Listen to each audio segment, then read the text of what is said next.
because two of my topics have been affordability and economic development. And on the IED side of it, that was something that we completely went through that original audit. I knew a lot of it that needed to be corrected. And what you're going to hear in terms of some of the results we've created in just a year and a half is really amazing. And now we have someone like Chuck, where we couldn't get a better individual in the state that's willing to pick up with where we've gone over the last year and a half.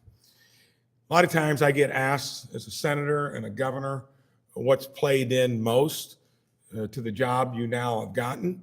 I can tell you what plays in most is the fact that I signed the front side of a paycheck for 37 years before I became a senator or a governor.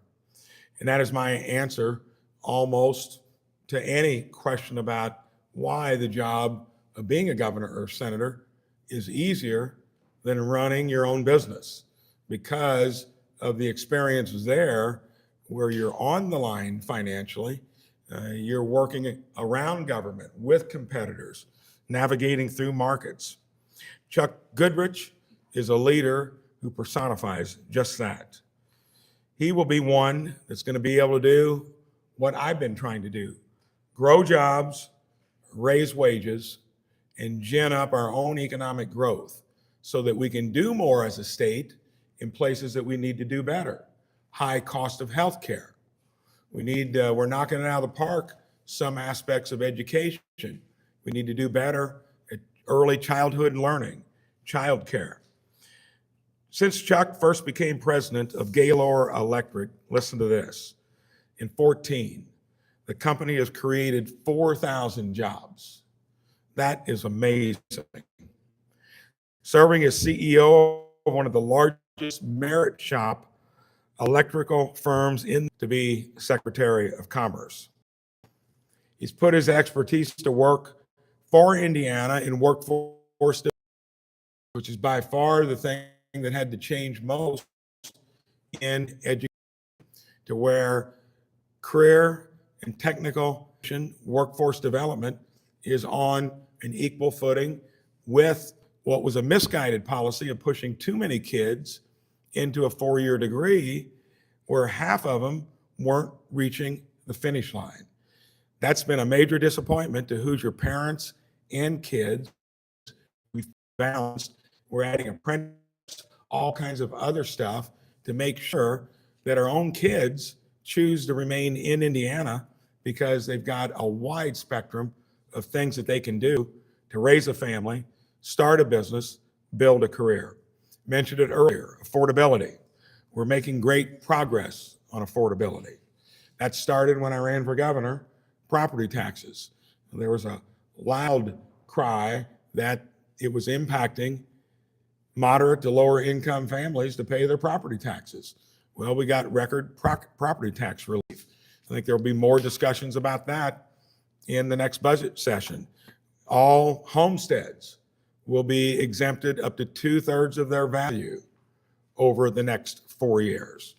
So we're making progress on a wide array, not to mention that I'm the only governor that can say that we had the lowest gas prices over the last 3 months, will continue into early August. And you know why?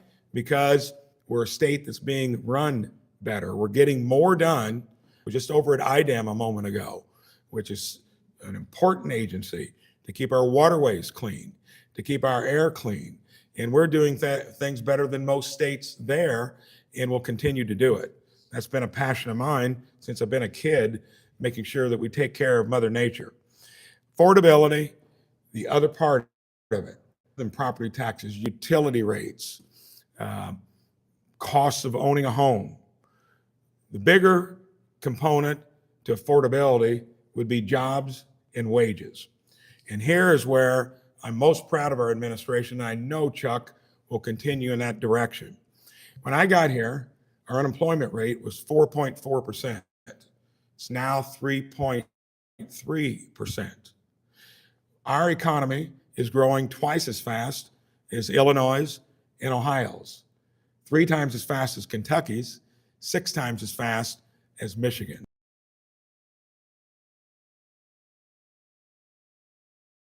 A high wage job that generated a $36 an hour wage in a year and a half.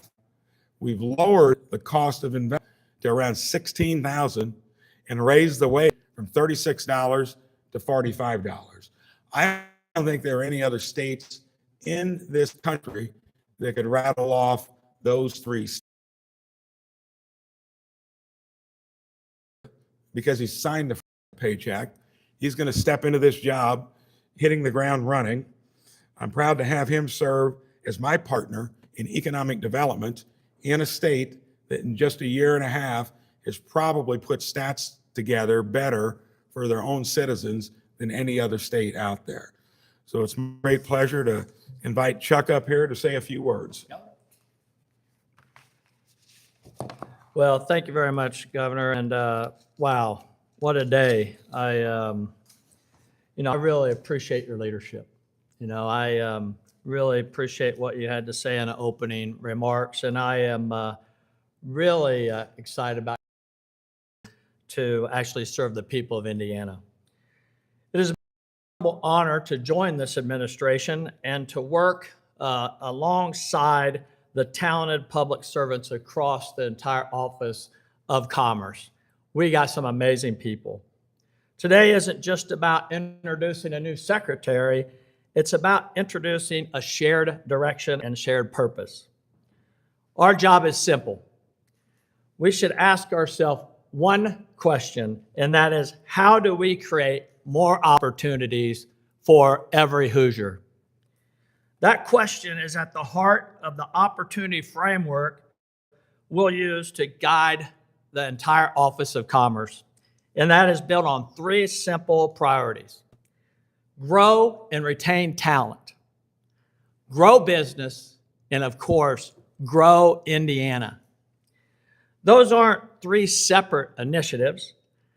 There's one connected strategy. When business grows, they create opportunity. When business grows, they also create where people have a place to go. When Hoosiers have the skills to fill that opportunity, families prosper. Families actually prosper when we actually do the Department of Workforce. We use better partnership to make decisions. All Indiana grows stronger, as the governor has talked. That's the cycle that we'll accelerate as me being Secretary of Commerce. The framework is bigger than one agency. The Indiana Economic Development Corporation will help business invest and expand. The Department of Workforce Development prepares Hoosiers for the careers those businesses need. The Office of Entrepreneurship and Innovation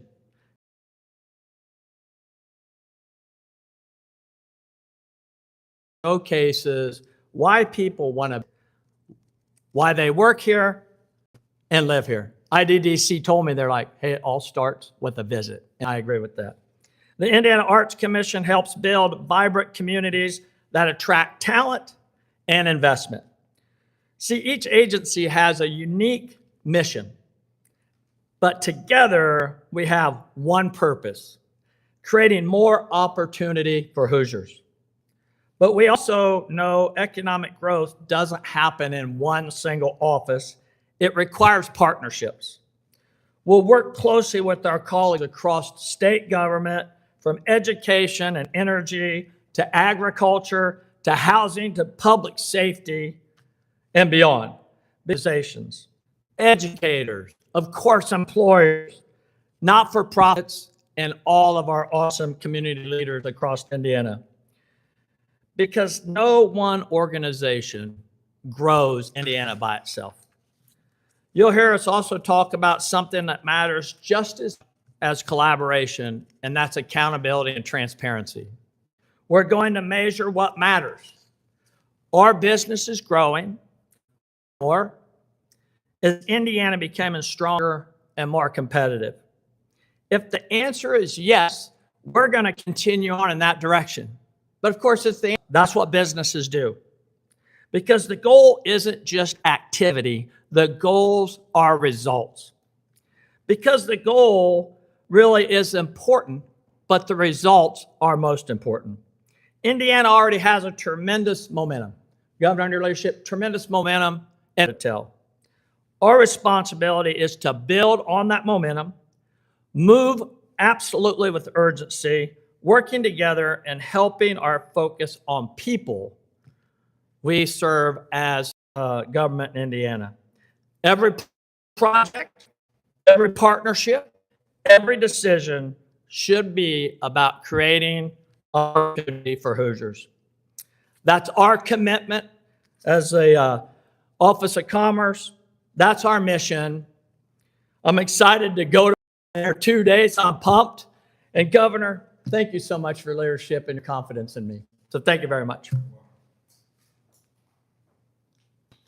Any questions?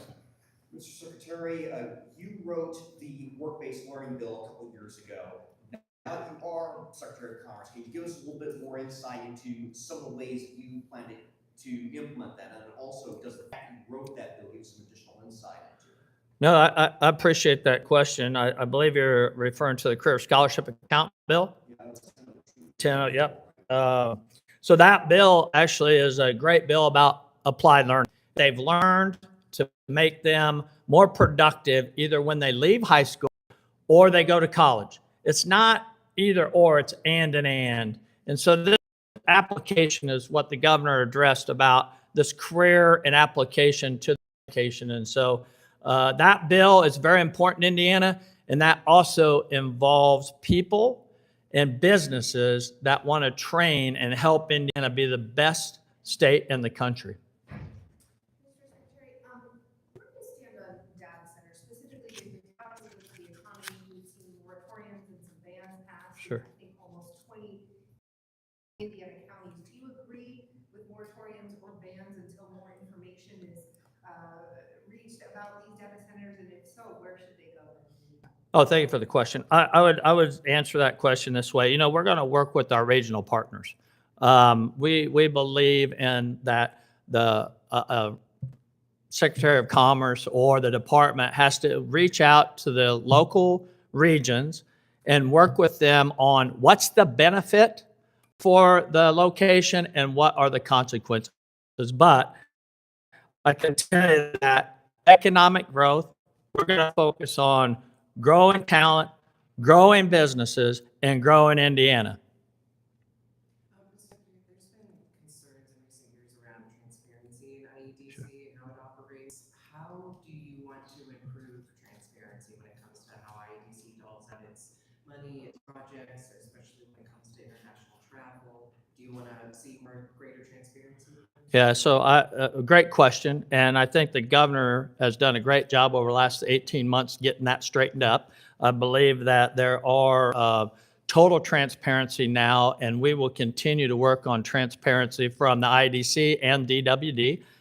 We've been through the corrective actions, and one of the things that we really need to do is we need to make sure that the public understands what we're doing.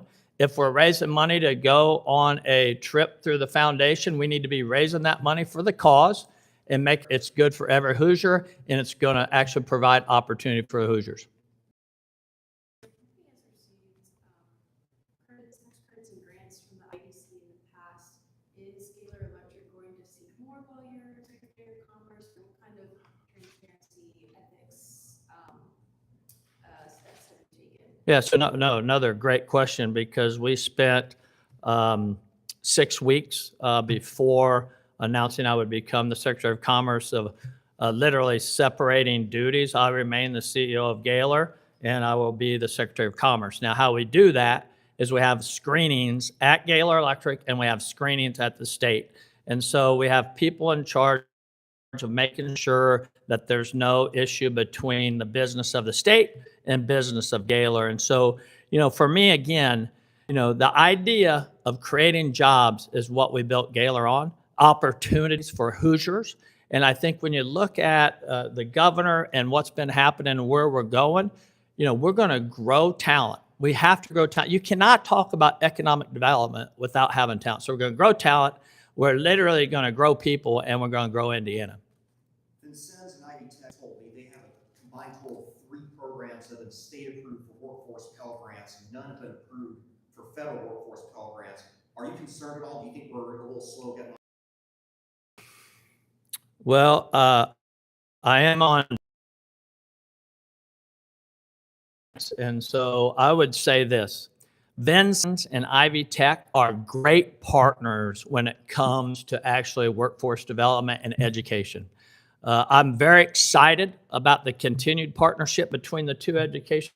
I'm very excited that they are really looking at how do we develop people for the jobs that Hoosier companies need. And they've studied that, and I believe in them. And so I don't know if I know about Pell Grants, but I do know they're awesome partners. So can you say whether, you talked about the screens, will Gaylor still be seeking, tax credits or grants from IDC while you hold this position? And also, given that you're a business owner that has interacted with IDC, DWD, do you have any changes you'd like to make so those agencies can better serve Hoosiers? I appreciate that question. Let me try to answer the first one because I didn't quite understand the second one, so I'll come back. Here's what Indiana has done very well. Indiana has incentivized businesses to grow jobs and high-paying jobs and high demand. If Gaylor is developing jobs at high demand, we'll submit just like everybody else on what's going to happen and how they develop people. Because I can tell you that I assume that Gaylor's probably going to need another couple thousand people over the next 4 or 5 years. And so I'm assuming they'll submit just like every other company. What was the second one? The second one was, given that you're a business that has interacted with the state, you've been in the position of other Yeah. business owners, what can we do better? Are there any changes the state can better serve business? Yeah, no, I appreciate that question because I have across the state of Indiana to help our industry in the construction industry and manufacturing, those kind of things. And I've been involved in many discussions about that. And I would say this, when we actually unite all agencies, so WD, IADC, all of our verticals together, I think it helps the Hoosiers. And I think that gives us a common message on how people, how to put them in positions of jobs in Indiana need, and how they actually, like I said, economic growth means families prosper, and that means we prosper. Governor? Thank you.